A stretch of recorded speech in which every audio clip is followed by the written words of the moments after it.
देखिए, हमारे इस जैन शासन और जैन धर्म को बचाने के लिए किस प्रकार की महान विभूतियां इस पवित्र और उत्कृष्ट जैन धर्म में हुई हैं।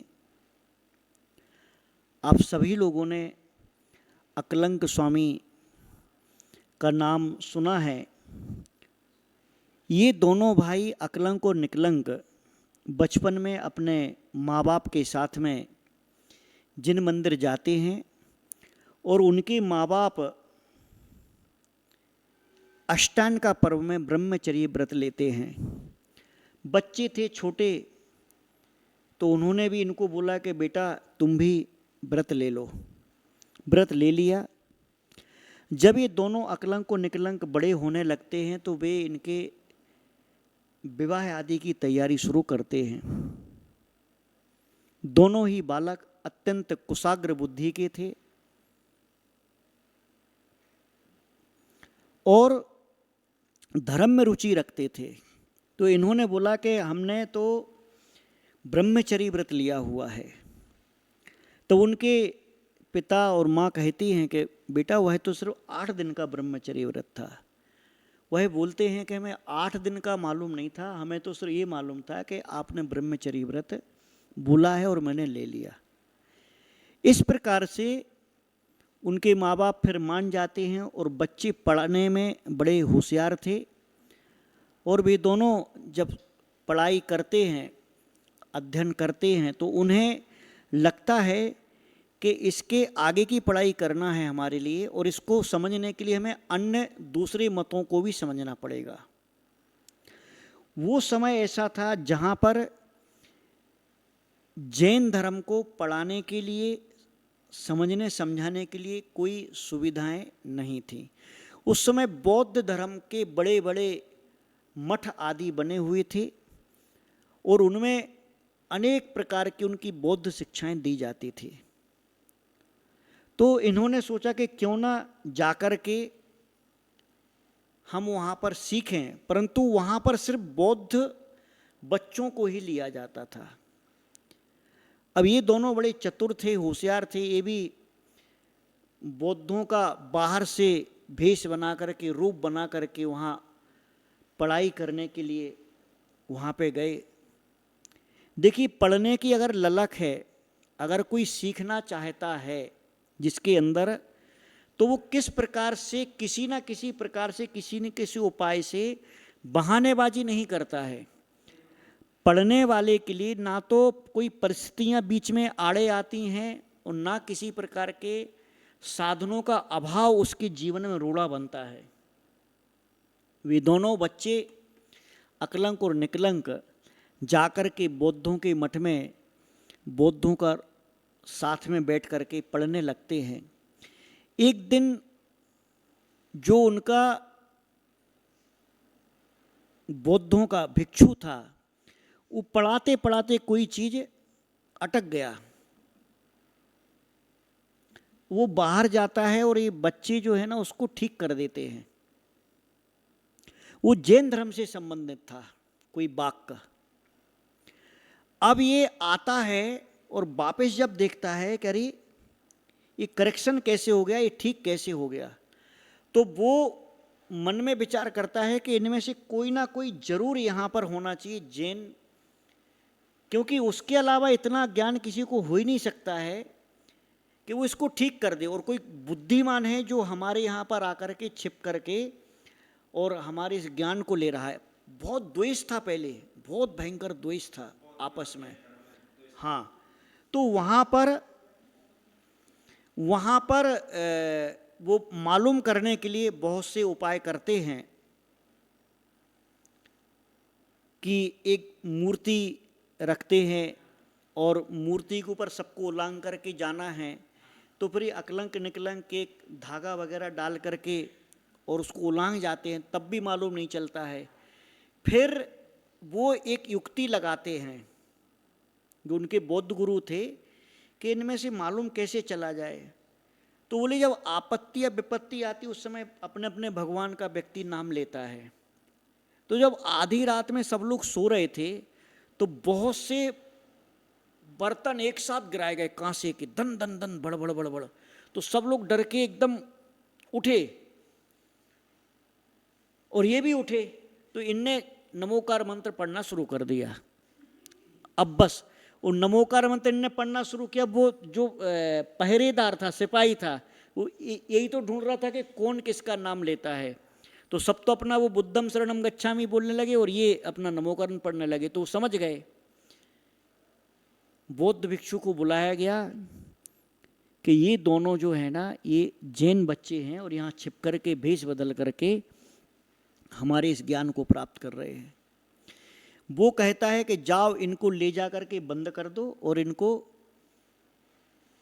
फांसी की सजा देना है, इनको मारना है, क्योंकि आगे जाकर के अगर इनने हमारा धर्म सीख लिया तो ये जाकर के हमारे धर्म को नष्ट करने वाले हो जाएंगे। उनको बंद किया जाता है और वो युक्ति से वहां से निकल जाते, भाग जाते हैं। और ये बात मालूम चलती है तो सिपाही सैनिक उनके पीछे भागते हैं। अब दौड़ते दौड़ते दौड़ते दौड़ते जाते हैं और एक जगह ये देखते हैं, दोनों भाई बात करते हैं कि देखो अपना बचना मुश्किल है दोनों में से, क्योंकि पीछे से वो सिपाही जो आ रहे हैं वो बिल्कुल समझ लो कि मारेंगे अपने लिए। अब इसका उपाय क्या है? तो वो निकलंक बोलते अपने भाई के लिए, भाई तू एक पाठी है, तू एक बार में सब कुछ याद कर लेता है, तू तेरी जान बचा ले जैन धर्म के लिए और मैं अपने प्राण दे देता हूँ जैन धर्म के लिए, कैसे भी करके तू बच जा। सोचो और विचार करो कि किस समय की क्या परिस्थिति होगी उनके साथ में, और बताइए जैन धर्म के लिए प्राण देने के लिए तैयार हो गए। धर्म को नहीं छोड़ा, ज्ञान को नहीं छोड़ा, श्रद्धा को नहीं छोड़ा।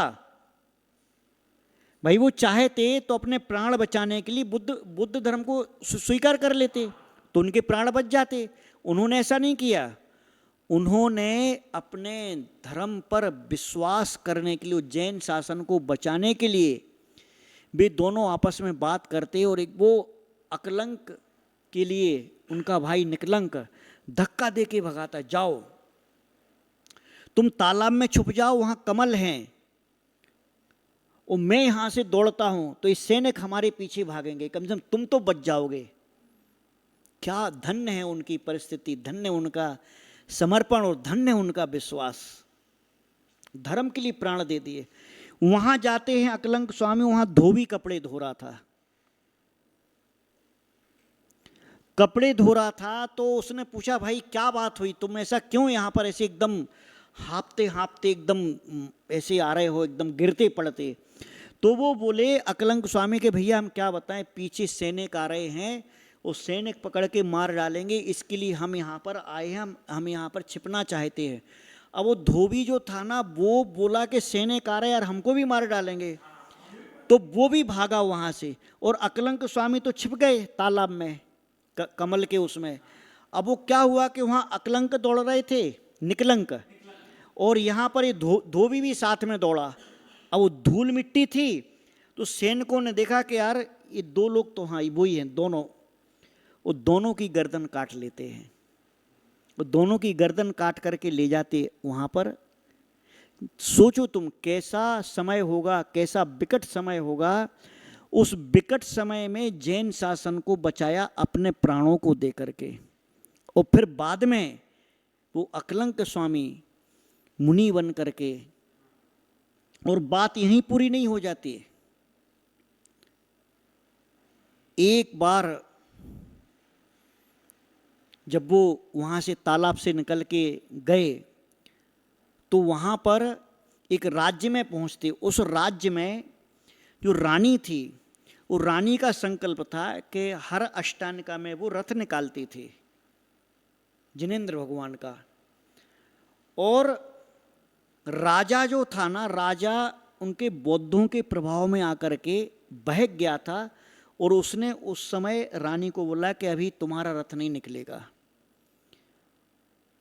वो गुरु के पास जाती है गुरु बोलते कि राजा ने घोषणा करवाई है उन बौद्ध भिक्षुओं के कहने से कि अगर कोई शास्त्रार्थ में जीतेगा उसके बाद ही हम रथ को निकालने की परमिशन देंगे। उनसे बातचीत होती है, मालूम किया जाता है और अकलंक स्वामी को बुलाया जाता है। वो राजसभा में पहुंचते हैं और पहले ही दिन जो उनका मुख्य गुरु था, संग श्री नाम था उसका, उसको हरा देते हैं।